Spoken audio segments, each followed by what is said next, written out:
Chrome ব্রাউজারের মারাত্মক 3টি settings এক্ষুনি বন্ধ করুন, তা না হলে হ্যাক হতে পারে আপনার ফোনের সকল ডকুমেন্টস।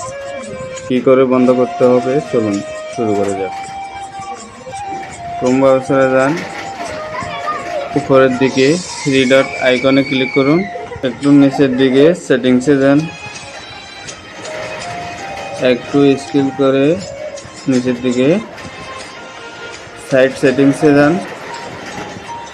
এখানে লোকেশন নামের একটা অপশন আছে, এখানে ক্লিক করুন, লোকেশন অফ করে দিন।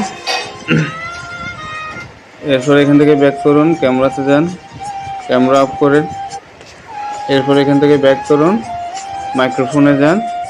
এখানে অনেক সময় সবারই মাইক্রোফোনটা বেশিরভাগ অ্যাভেলেবল থাকে, এটা অফ করুন। এখন কিন্তু আর কোনো ডকুমেন্টস হ্যাক হওয়ার ভয় নেই। ভিডিওটা ভালো লাগলে চ্যানেলটাকে সাবস্ক্রাইব করে দেবেন, লাইক কমেন্ট করবেন।